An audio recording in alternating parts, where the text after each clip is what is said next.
नाज़रीन मां आवाज़ जो मेज़बान राणा शेर मोहम्मद पंहिंजे इन प्रोग्राम सां गॾु हाज़िर आहियां। अॼु असांजी महिमान आहिनि मैडम महानूर शेख साहिबा। इन्हनि जो जनम जेको आहे 1 नवंबर 2000 में अज़मतुल्ला शेख नौशरो फिरोज़ वासी आहे उनजे घर में थियो आहे।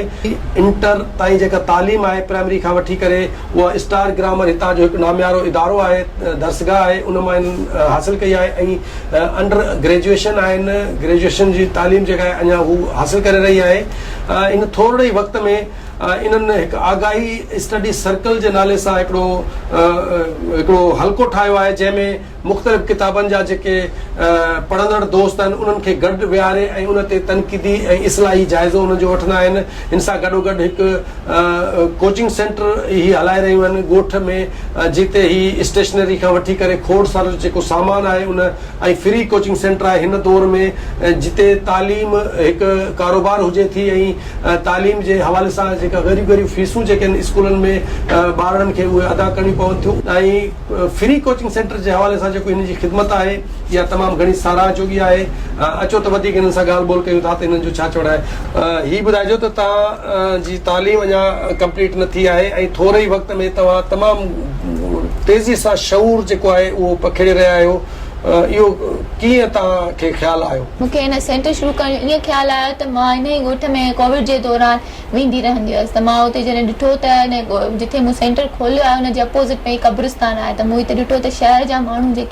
जेके क़बरुनि ते अचनि पिया त उते ॿार जेके नंढा नंढा हुया उन्हनि खे माना पैसा ॾियनि पिया, माना उन्हनि खे हींअर खां ई एतिरी नंढी उमिरि में ई हिकिड़ो पैसा ॾियणु, त माना हुननि खे जीअं सिंधीअ में चइजे त पिनण जी ट्रेनिंग ॾियनि पिया। त ॿारनि खे अगरि हींअर खां ई ॿिया माण्हू पैसा ॾींदा ऐं ॿिया माण्हुनि ते पोइ हू ॿार जेके सॼो ॾींहुं उन्हनि माण्हुनि जो इंतज़ारु कनि पिया त हू अचनि ऐं असांखे पैसा ॾियनि, त माना उहे हींअर खां ई हुन शइ जा आदी पिया थियनि। त मूं इहा जो शइ ॾिठी त मूंखे थियो त ॿारनि खे को अहिड़ो एनवायरमेंट ॾिजे जो हिननि मां इहा शइ बि ख़तमु थिए ऐं हुननि में हिकिड़ी पंहिंजो सेल्फ कॉन्फिडेंस डेवलप थिए ऐं हू अॻिते हली उन ई सेल्फ कॉन्फिडेंस जे थ्रू अॻिते हली पाण खे एतिरो बिल्ड कनि, भला घणो न त नंढा नंढा कारोबार करे सघनि, नंढो नंढो वर्क करे सघनि। घणो इनकरेज कयो आहे उहो मूंखे पंहिंजे घर वारे कयो आहे। जीअं मां अगरि इंटर जीअं माना कंप्लीट कयां, इंटर जीअं कंप्लीट कई मूं त मूंखे उन्हनि ई घणो फोर्स कयो त तव्हां जेको आहे यूनिवर्सिटी वञो। हालांकि मुंहिंजो पंहिंजो जेको हुयो त मुंहिंजी हिकिड़ी नंढड़ी बाहि जेका 8 महीननि जी हुनखे संभालियो ऐं हुन मूंखे घणो इनकरेज करे ऐं हुन छो त हर शइ मां संभालियां थो ऐं तव्हां बसि ॿाहिरि वञो, त माना घर जी सपोर्ट जो मूंखे एतिरी मिली ऐं मुंहिंजे बाबा मूंखे घणो सपोर्ट कयो, त माना घर जी सपोर्ट जे करे ई मां जेको आहे अॻिते निकितसि ऐं हींअर मां हिन पोज़ीशन ते पहुती आहियां जो मां पंहिंजो फ्री कोचिंग सेंटर बि हलायां पई ऐं आगाही स्टडी सर्किल खे बि होस्ट कयां पई। त माना इन मां इहो ज़ाहिर थो थिए त अगरि फीमेल खे घर जी सपोर्ट सां गॾु उन तां अगरि घर जूं ज़िम्मेवारियूं हटाए करे उनखे इनकरेज कयो थो वञे ऐं उनखे पंहिंजो हिकिड़ो प्रूफ करण जो मौक़ो ॾिनो थो वञे त हूअ घणो कुझु करे सघे थी। अच्छा, हीअ ॿुधाइजो त तव्हां कहिड़े ॻोठ में जेको आहे कोचिंग सेंटर हलायो पिया ऐं केतिरा ॿार आहिनि, कहिड़ी क्लास खां कहिड़ी क्लास ताईं ॿारनि खे पढ़ायो पिया? मां हींअर जेको सेंटर हलायां पई उहो ॻोठ मोहम्मद बचल महर में हलायां पई ऐं उते हींअर जेके तक़रीबन 150 ॿार आहिनि जेके नर्सरी खां स्टार्ट थियनि था ऐं मैट्रिक ताईं हुन में स्टूडेंट्स आहिनि। अच्छा, उते छा माना एक्टिविटी छा हूंदी आहे, कीअं माना शुरू कयो अथव ऐं हिन जो मक़सदु छा आहे? जीअं माना मुंहिंजियूं एक्टिविटीज़ जेके आहिनि मुख़्तलिफ़ आहिनि। मां पहिरियां त ॾिठो त ॿारनि में ब्रश जो जेको आहे कमी आहे, छो जो ॻोठ जा ॿार या ॻोठ में ब्रश जो रुझान घटि आहे, त मां उन में इहा शइ जो ॾिठी त पोइ मूं स्टार्टिंग में ई माना जीअं ॿार ईंदा आहिनि सभई ॿार जीअं ब्रश वग़ैरह कंदा आहिनि। उन खां अलावा पोइ मां जॾहिं ॾिठमि त ॻोठ जा ॿार मोस्टली मिटी सां ई कनेक्टेड आहिनि, त हुननि खे माना हुननि वांगुरु ई थी करे हुननि खे हुननि जिन शयुनि मां जेको आहे लर्निंग कराइजे। पोइ मां हुननि खे ॾिठमि त नर्सरी जा जेके या केजी जा ॿार आहिनि, जीअं A for एप्पल आहे, B for बटरफ्लाई आहे, C for कैट आहे, त हुननि खे मिटी मां ई क्रिएट कराए, मिटी मां ई ठाराइजे त जीअं हू 24 कलाक मिटी सां कनेक्टेड आहिनि। हाणे हू जेॾी महिल बि खेॾंदा कंदा आहिनि त हुननि जो इहो ई हूंदो आहे त असां लर्निंग वारो कजे। माना ॿी हिकिड़ी एक्टिविटी कराईंदी आहियां जंहिंमें मुख़्तलिफ़ सिंध जूं शख़्सियतूं या मुख़्तलिफ़ जेके बि असांजा हीरोज़ आहिनि उन्हनि जी बर्थडे सेलिब्रेशन थींदी आहे। उन में इहो थींदो आहे त पहिरियां त उन्हनि जो इंट्रोडक्शन हल्को फुल्को कराइबो आहे, पोइ उनमें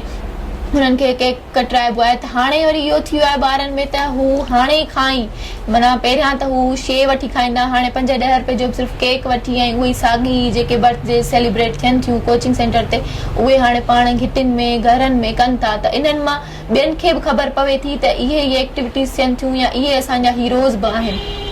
तव्हांजी ॻाल्हि मां मूंखे हिकिड़ी ॻाल्हि तमामु घणी ख़ुशाइंद लॻी त हमेशह इहो चयो वेंदो आहे त हिकु कामयाबु मर्द जेको आहे हिकु कामयाबु औरत जो हथु हूंदो आहे, पर तव्हांजो जेको हस्बैंड आहे उहो तव्हांखे इनकरेज करे थो, इहा तमामु घणी साराह जोगी ॻाल्हि आहे। मूंखे इहो ॿुधाइजो त ही त थी वियो तव्हांजो कोचिंग सेंटर जंहिंमें तव्हां ॿारनि खे मुफ़्त में तालीम ॾियो पिया, शऊर उन्हनि जे अंदर में जेको आहे ओतियो पिया, त ही केतिरे अरसे खां कमु जारी आहे ऐं मुस्तक़बिल में ही केसि ताईं तव्हांजो माना प्रोग्राम आहे?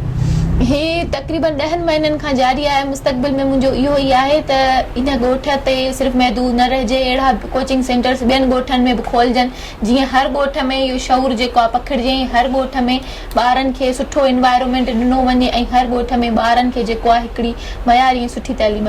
मुहैया कई वञे। अच्छा, हिन नंढड़ी उमिरि में तव्हां छो त तमामु घणो कमु कंदे नज़र अचो पिया, त ही जेके लेक्चर प्रोग्राम आहिनि मुख़्तलिफ़, मां तव्हांजे उन ते सोशल मीडिया ते तव्हांजो जेको अकाउंट आहे उते मां ॾिठो आहे त खोड़ सारा नामियारा जेके सिंध लेवल ते माण्हू आहिनि उन्हनि जी तव्हां जेका लेक्चर प्रोग्राम हिते कराया आहिनि, इन जो छा सबबु आहे? इन्हनि जो इहो सबबु आहे त असां हफ़्तेवार जेको आगाही स्टडी सर्किल जे नाले सां सर्किल हलायूं पिया, त इन जो इहो ई आहे त जेके नौजवान जेके निसाबी बुक्स ताईं महदूद थी विया आहिनि ऐं उहे ॿियनि बुक्स खां परे आहिनि, त उन्हनि खे उन्हनि बुक्स जी अवेयरनेस ॾिजे, उन्हनि खे उन्हनि लाइ शऊर विझिजे, उन्हनि खे तयारु कजे, त हुननि खे ख़बर पए त असांखे निसाब ताईं सिर्फ़ु महदूद नाहे रहणो।